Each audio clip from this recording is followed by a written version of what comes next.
First 2 days of fall practice for Brian Kelly's LSU Tigers are in the books, and fans are eager to know how the team is shaping up for the 2024 season. Concerns about the defense abound, but as we're seeing in practice, the defensive coaching staff is seriously ratcheting up the intensity in an effort to turn things around. Coach Kelly is not just optimistic about the team, he's downright excited, as we heard in his post-practice meeting with the media on Thursday. The work that you do in the off season and all the preparation and, to watch your process take place over a period of time is what excites me. It's the development of your team and what they look like and how they handle themselves. You know, I've told this story many times. My first camp in year one, I had guys taking their helmets off and throwing them at each other. You know, it was total bedlam, and now we're at that point where, they don't take their helmets off even, they know they're not supposed to take their helmets off for water breaks. And so it's just that development of your team to the eye that you have and what for your team. And then having like a guy like Matty Mock come up to you and say, Coach, that was impressive for day one in terms of the way your guys looked. I was really impressed. And that's, he's being honest with you. He's not going to blow smoke. And so, just seeing the development of your team is kind of what's exciting more than anything else. So let's hear from two guys who are following practice very closely. After a message from our sponsor, we'll hear from Tiger Rag Magazine editor Todd Horn as he sits down with LSU football beat writer for The Advocate, Wilson Alexander.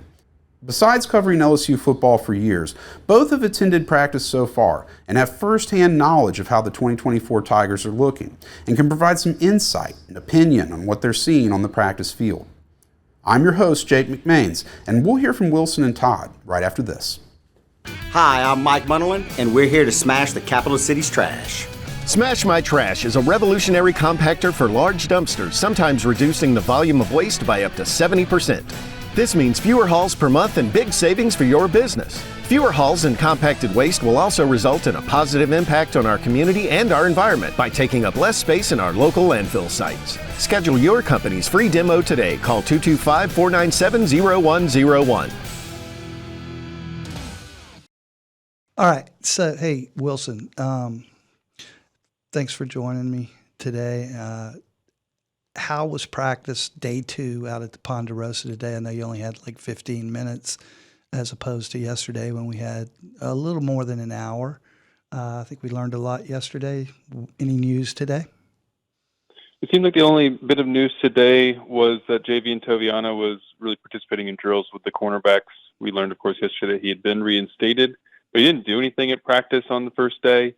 Today he was actually mixed up in the drills, and, in a 15-minute viewing period like there was today, it's hard to really glean anything, especially on day 2 of camp and they're still not in pads.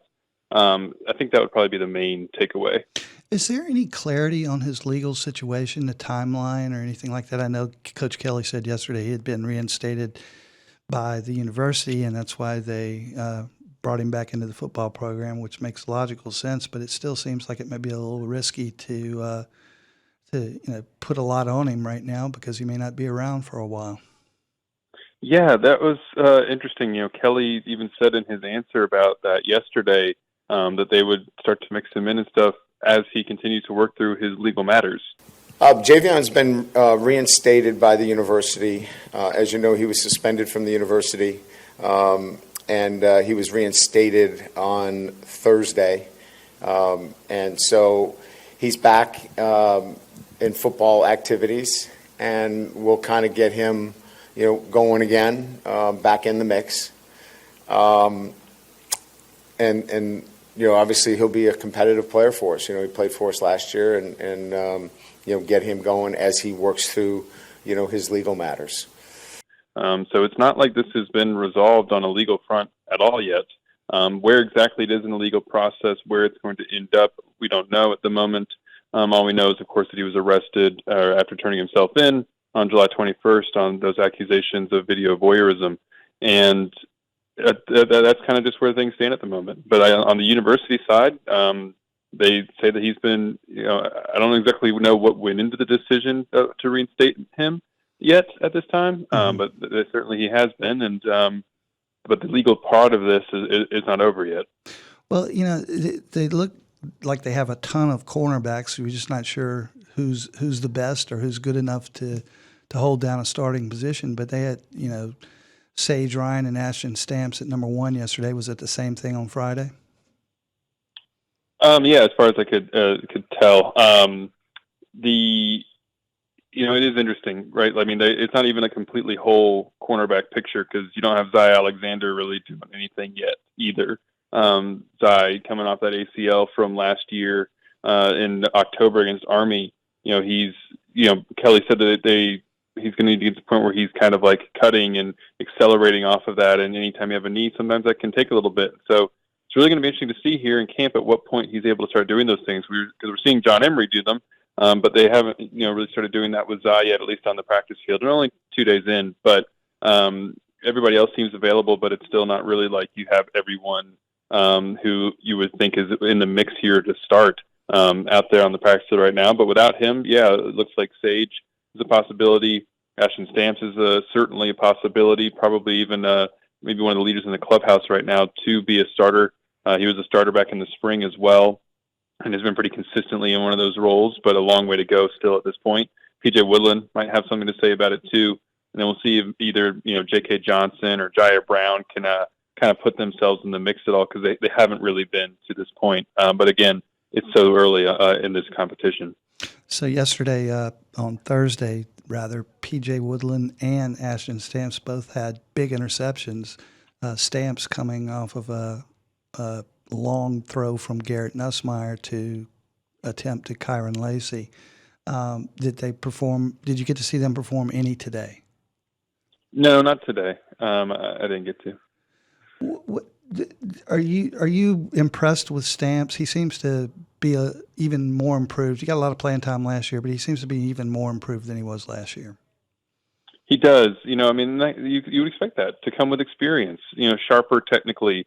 Certainly physically, he's more developed than he was coming in as a freshman. Remember, Ashton Stamps last year, he was such a sort of big preseason riser. He was a summer enrollee. He wasn't an early enrollee like a lot of guys are these days. He came in the summer and then was able to shoot up the depth chart there in the preseason. But there was some things he talked about during the season, had some trouble because he had added a bunch of weight during the summer, and his body was kind of adjusting to having that on him, and it maybe led to some little lower body, soft tissue kind of things that hampered him just briefly during the season. And so he is I don't think that those are necessarily issues as much anymore. He's got his physically, development is going in a really good direction. Sorry, I completely stumbled over those words there, but he just seems like he's, in the mix, making more plays. Not perfect because right after that interception yesterday, Cory Raymond chewed him out for not doing something that he was supposed to do on a play, not really showing enough effort, and told him he's going to have to run after practice. So it's still coming along, but I think he has improved from where he was as a freshman. Wilson, that's a good point that you brought up about Cory Raymond. Yeah, he was really intense yesterday, a lot more intense than I remember any of the defensive backs or secondary coaches being last year. And in fact, I thought the overall practice, especially for our first practice, was pretty intense. Kelly was intense. Brad Davis was intense. Cory Raymond was intense. Or was that just me? Did you not sense that, or did it feel the same way? It felt the same way to me too. Usually first day, you don't want to say is a little bit more low key to a degree. I mean, you're not in pads, you're not hitting yet, and all those things, but it still felt pretty physical. And like you said, I mean, Bo Davis on the defensive line was saying things that can't be repeated on air, which is typical for Bo. Brad Davis was getting after people. Cory Raymond was, getting after people. Brian Kelly, same thing. I mean, on little stuff like BK sometimes does right out of the gate of practice, not breaking down a drill properly before going on to the next one, and having everybody get back up because he, so often harps on those sorts of little things, especially early in camp. And there was a sort of a level of intensity, especially on the defensive side, that I think is a good thing to see. Is it going to lead to better results this fall? Who knows necessarily, but it's certainly not a bad thing that early on here in camp they're really trying to get the most out of these guys right away and to be able to kind of ratchet up the intensity. So I know it's hard to really draw that much from a first day of practice, especially when you're not in pads. But like you said, the intensity was up, the focus seemed to be up, the physicality, as you said, was up. The defense in 7-on-7 and 11-on-11 drills were a lot more competitive on this first day than they were last year on the first day. Do you think that's simply because they're more focused and they're more aggressive? Because they definitely are more aggressive style-wise. They certainly are. And the defense, like you said, I think it's a great point. They were much more competitive overall, especially in the secondary. It felt like, whereas last year on the first day, LSU's corners and safeties were getting burned rep after rep after rep, especially in one-on-ones. That wasn't the case this past, just yesterday. They had a lot more competitive reps. They were able to, as we've already mentioned, they got beat at times. That's going to happen when you're practicing. But there was also moments when they were making their own plays, and you didn't see that a lot last year. Why that's happening, they had some guys in the program now for a few, a little bit longer. You're not in this cornerback room at the moment, trying to break in a whole bunch of new transfers, so that might be helping. You're also, as you said, stylistically on defense, playing much more aggressively. LSU wants to be a man coverage team.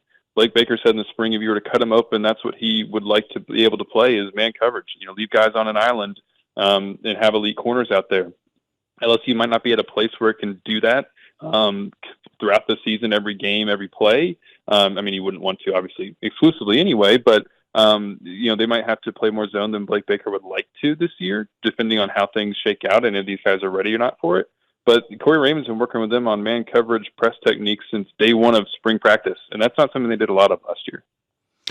Let's shift the sides to go to the other side of the ball. Offensively, obviously Garrett Nussmeier was his typical self, what's becoming his typical self, very controlled, very in charge of everything. He just really is assuming the role, in my opinion, and he looks really good. And you've already talked about John Emery. Got a lot of first-team snaps, and Kelly explained why he wanted to leverage those snaps for Emery, so he wasn't just out there blocking, but he was actually running and cutting and getting some, game speed type situations to really gain confidence in that reconstructed knee. Yeah, so, talking to Frank, we wanted to do two things. One, we wanted to put John in a position where the reps mattered, and mattered in the sense of he had to cut. He had to be stressed. He's cleared. So we wanted every rep that he got to be, maybe this is a bad analogy, but a high leverage rep, if you will.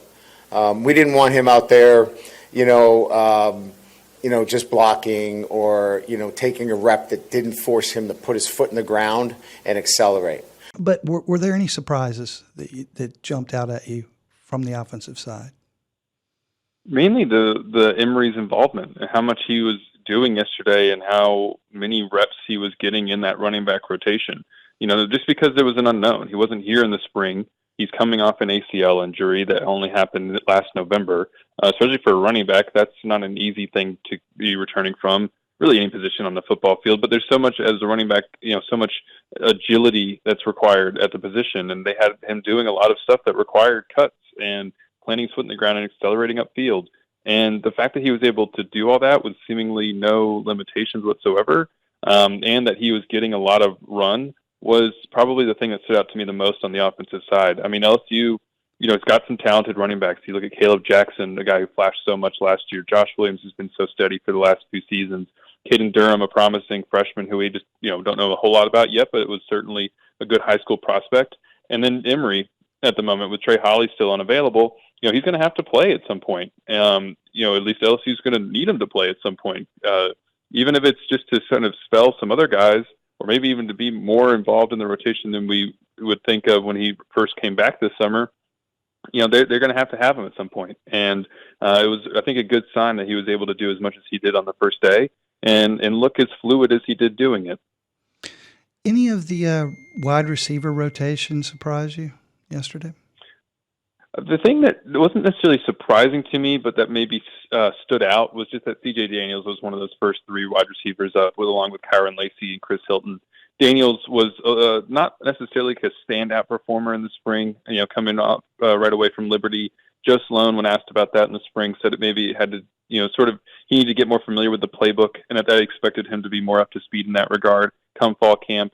And then right here on day one, he's one of the three starting receivers. You expected out of a guy who was an 1,000-yard receiver with double-digit touchdowns last year to be able to do that. But that was just sort of like confirmation. You finally see it here. Okay, there he is on the first-team offense.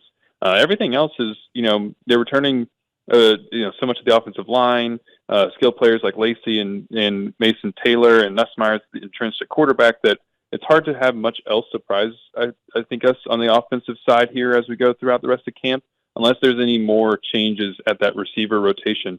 The other thing that does stand out now that it comes to mind, though, is just the performance of Trey'Dez Green. Again, no pads, a lot of just like running in 7-on-7 kind of thing, but he's so physically imposing that it's going to be fascinating to see if LSU can find a way to use him this year, if he's ready to be able to play this year. He played so much wide receiver at Zachary that he's probably going to have to develop a lot more as an inline blocker for him to be a fully and complete tight end.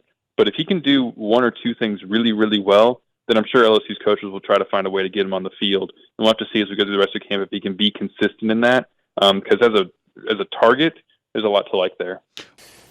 Well, he certainly looks the part, right? I mean, controls his body really well, has a great deal of confidence. He doesn't look out of place in any shape or form from a physical standpoint. But he's picked things up very well for a guy that has not played this game very long.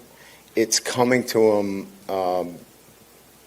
I don't want to say easy, but it has not been a very difficult transition for him. And that all bodes well for players that are in their first year. I don't want to stand here today on day one and, say, hey, he's going to play in the first year. But my experience has told me that guys that transition quickly with his kind of physical attributes, they tend to show real quick, and he certainly looks the part. What did you think about Shelton Samson before he hit his head and got hurt? Yeah, as well. I'm glad that you brought him up, because he made that great catch along the sideline. I think it was P.J. Woodland who was in coverage on him, and Shelton. I mean, you could see there was some kudos to our photographer, the Advocate Michael Johnson, who got a fantastic picture of that catch, and you can really see in it Shelton's length, because it's something that people have always talked about with him. Is he's so long? He's like 6'4". He's got these long arms, and you can see in that picture just how much he's able to extend to go up and get a ball up in the air where nobody else can go and grab it. And it was nice to see that, because it was like, okay, there's some development that you've been kind of waiting to see out of Shelton Samson. That hadn't really come yet before. Obviously, like you said, he hit his head on the way down, but he was able. Brian Kelly said that was more precautionary. No reason to be concerned at the moment, and so that was really nice. And if he can continue to do those sorts of things, then he'll be able to push for a little bit of playing time this year and maybe become more part of that rotation. Yeah, and I thought Kelly's remarks about him in the post-game press or the post-practice press conference, where, like, echoing what you just said, really, that he's more of a 50-50 receiver now on those 50-50 balls, whereas last year he was like 20-80, only winning 20% of the time. So that is progression, and certainly, that's a deep room, but they're going to need that type of play, like you said. I mean, I think that's what we're looking for from him, right? His ability to go up and get the football and compete for it. He was not a 50-50 guy last year. He was a 20-80 guy. He lost 80% of those. I believe he's a 50-50 guy. I mean, he can go and get those balls. Unfortunately, he hit his head when he came down, and they wanted to be cautious that he didn't have a head injury. He was a little bit lightheaded. I was lightheaded out there today, so we hope that it's not anything serious and that he's able to bounce back tomorrow. Let's go back to the defense, because I kind of, obviously defensive line is huge. You mentioned Bo Davis was intense earlier and saying things that can't be repeated. But what did you, obviously Jacoby and Guillory and Gio Paez were the lining up in the number one rotation. What did you think about the rest of the room when you were able to see them or see what was going on? Yeah, not a lot of takeaways yet. I think it was maybe the first thing that stood out was just the number twos being Sean Washington and Kimo Macanioli. Kimo was still just a few months from switching over from the offensive line, and there he is rotating, getting significant reps there as the number two defensive tackle, right behind Paez. And, that I think it's just interesting that he's able to kind of get himself in the mix there. Is it something that's indicative of a weakness, or is it just him, playing well and being able to adapt to a new position relatively quickly? Is going to kind of have to play out. The other thing that really stood out was just Dominic McKinley physically looks like somebody who you want as an SEC defensive tackle. It's like, okay, yeah, that guy's a 5-star kind of player. I mean, he's 6'6", and he really he put on a good bit of weight here over the summer. He's up to 316 pounds, and you can see it. He really holds it well. And there was still some times where he maybe needed to hit the sleds a little bit quicker, and he's going to have to work on some stuff. It's hard to play defensive tackle as a freshman, and he might not be ready for it. Might need some more time to develop. Maybe it's something where he's ready closer to October than September 1st against USC. Well, I don't know. We'll have to just kind of see how it plays out. But physically, he's got a lot of the attributes that you want out of an SEC defensive tackle. I think it's going to be a really good thing that LSU was able to get him signed in this class. Braden Swenson, the transfer from Oregon, was not at practice yesterday, and we didn't get an explanation, or at least I didn't. Any update on his situation? No, I'm not totally sure why he wasn't at practice yesterday. I really have no information on that. No. Okay. But the edge rushers are actually one of the strong parts, along with the linebackers, of LSU's expected defense this year. Did you see anything from any of the edge rushers yesterday? It was probably just Deshaun Womack. With Braden Swenson out, it would make sense that Deshaun Womack would be the guy stepping right in. But that's somebody who last year, of course, flashed a little bit, and there was a lot of clamoring for getting him more playing time, I think just from the public, that never really came. And we saw it in the preseason that he just wasn't really physically ready to play as a freshman in a lot of ways. I mean, yeah, he had some great pass rush moves. He got a lot of speed, but he was getting thrown around at times by guys like Emory Jones and Will Campbell. And, that's going to happen when you got those two kind of guys at offensive tackle. But it's like, okay, you're also going to go up against other guys like that in the SEC, and it was clear he needed time to kind of get developed and get up to speed. And now you're looking at a guy who seems like he's going to play a lot more this year.